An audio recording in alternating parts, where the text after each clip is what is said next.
صلوا على الحبيب.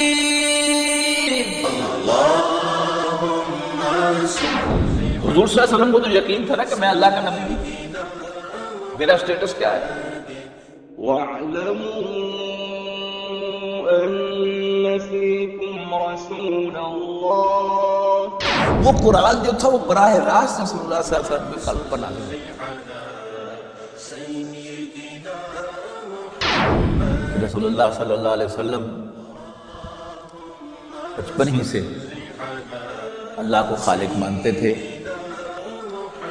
اور عبادت کے لائق مانتے تھے اور اس کی عبادت میں کسی اور کو شریک نہیں کرتے تھے.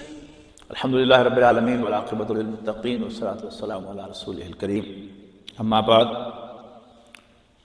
فاعوذ باللہ من الشیطان الرجیم. بسم اللہ الرحمن الرحیم. وَاعْلَمُوا أَنَّ فِيكُمْ رَسُولَ اللَّهِ. یاد رکھو تم میں اللہ کے رسول ہیں. یہ عنوان ہے سیرت النبی پر ہماری گفتگو کا. ہم نے کیوں یہ مضمون منتخب کیا ہے؟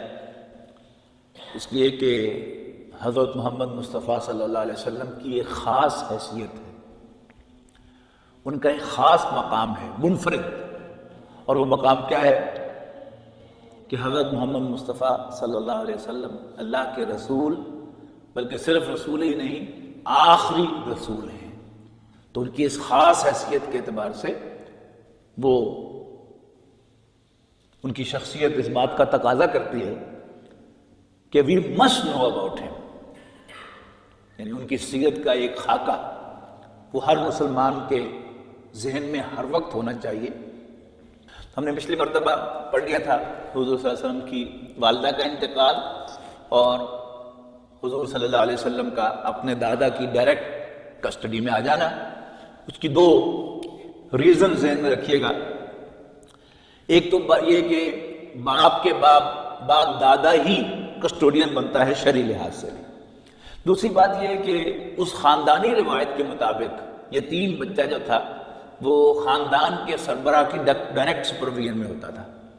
تو عبد المطلب حضور صلی اللہ علیہ وسلم کے دادا بھی تھے اور خاندان بنو ہاشم کے سربراہ بھی تھے. لہذا ان دونوں حیثیتوں میں وہ حضور صلی اللہ علیہ وسلم کے ڈائریکٹ سپروائزر بن گئے، ڈائریکٹ سرپرست بن گئے. دادا کو اپنے اس پوتے کے ساتھ ویسے بھی بڑا پیار تھا. خانہ کعبہ کے گرد حرم میں یعنی مختلف جو سردار تھے ان کی دریاں بچھی ہوتی تھی، یعنی ان کی چوپالیں لگتی تھیں.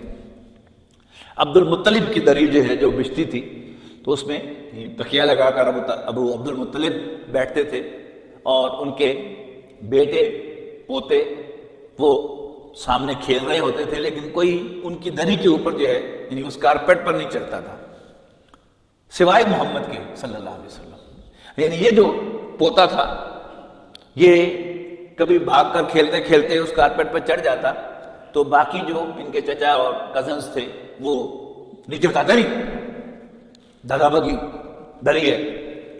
تو عبد المطلب کہتے کوئی بات نہیں کوئی بات نہیں. یعنی اس بچے سے ایک خصوصی پیار جو تھا عبد المطلب کو تھا کہ ہی الاؤڈ اونلی محمد صلی اللہ علیہ وسلم to get on to it.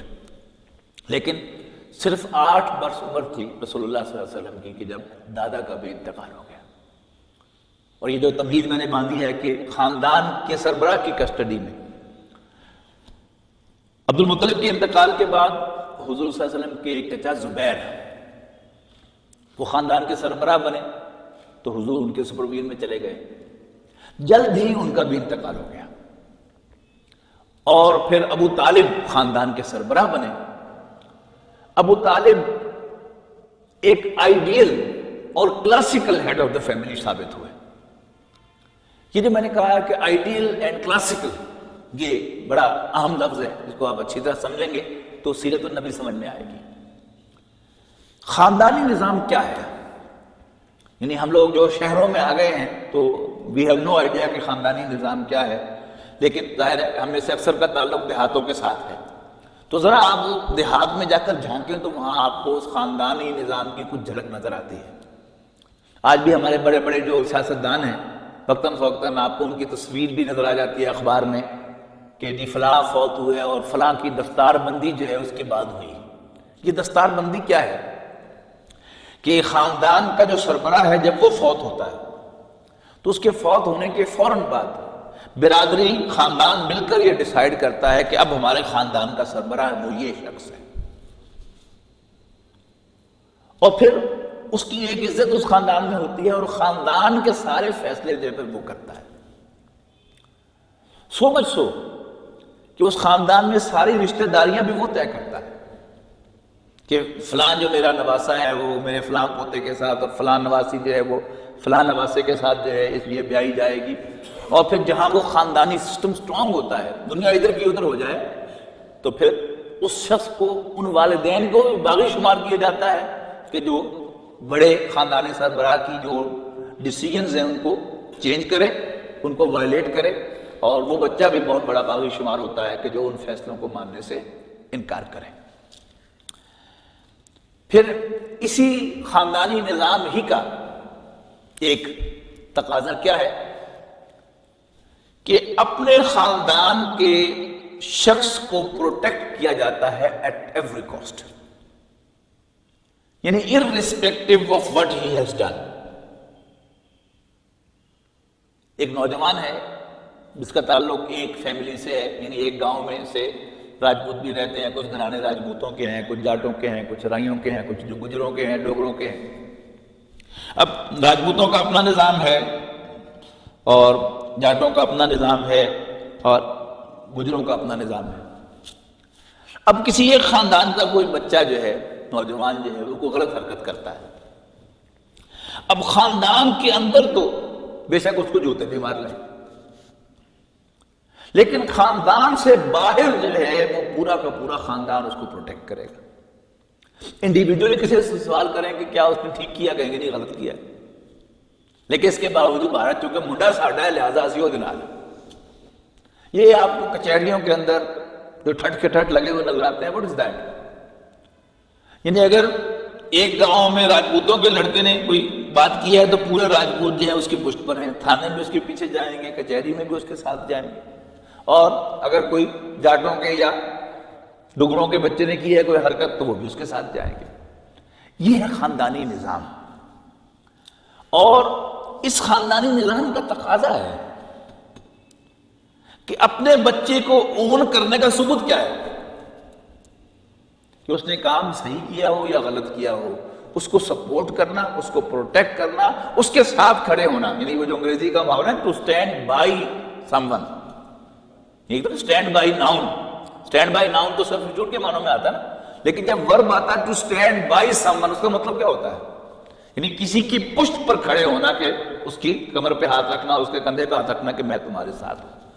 تو یہ to stand by someone, یہ جو ہے اس خاندانی روایت کا ایک لازمی تقاضا ہے. ابو طالب کے بارے میں عرض کر رہا تھا کہ ابو طالب proved to be an ideal and classical head of the family. رسول اللہ صلی اللہ علیہ وسلم نے قریش کا جو مجموعی کانسیپٹ تھا اس کے خلاف ایک بات کہی. گویا انہوں نے قریش کی ٹریڈیشن سے بغاوت کی. اب انکوٹ میں بات کر رہا ہوں، اس خاص جو کوڈ آف ایتھکس تھا قریش کا، اس کے اعتبار سے آپ نے غلط کام کیا تھا. سارے قریش اس کو اپوز کر رہے تھے، لیکن ابو طالب یہ تو کوشش کرتے رہے کہ رسول اللہ صلی اللہ علیہ وسلم کسی طرح مان جائیں.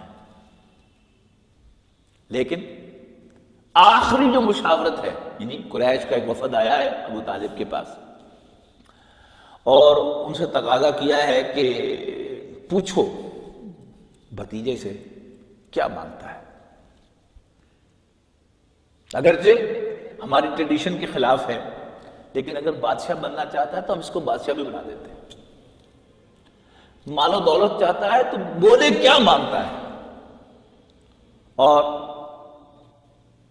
تیسری چیز، کسی عورت سے شادی کرنا چاہتا ہے تو اشارہ کرے، ہم وہ کروانے کو تیار ہیں، لیکن اسے کہو کہ اس کام سے باز آ جائے. تو ابو طالب جو ہیں وہ ان سے بات کرنے کے بعد پھر حضور صلی اللہ علیہ وسلم کے پاس آئے ہیں اور کہا ہے کہ بھتیجے میں اب بوڑھا ہو گیا ہوں، مجھ پر اتنا بوجھ نہ ڈال کہ جو میں اٹھا نہ سکوں۔ اب ابو طالب کی اس بات پر حضور صلی اللہ علیہ وسلم کی آنکھوں میں آنسو آئے کہ اب وہ چچا جو آج تک میری سپورٹ میں ڈٹا رہا ہے، چٹان بنا رہا ہے، اب اس کی بھی ہمت جواب دے رہی ہے۔ تو اس کے جواب میں پھر حضور صلی اللہ علیہ وسلم کو فرمایا نا، وہ جملہ آپ کو شاید کانوں میں ہوگا محفوظ کہیں ذہن کے اندر، کہ یہ کیا پیشکش مجھے کر رہے ہیں بادشاہی کی اور دولت کی اور عورت کی، یہ میرے ایک ہاتھ پر لا کر سورج رکھ دیں اور ایک ہاتھ پہ لا کے چاند رکھ دیں، تب بھی میں اس مشن کو چھوڑنے والا نہیں۔ ٹیل دیم، باقی اگر آپ بھی میرا ساتھ چھوڑتے ہیں تو ٹھیک۔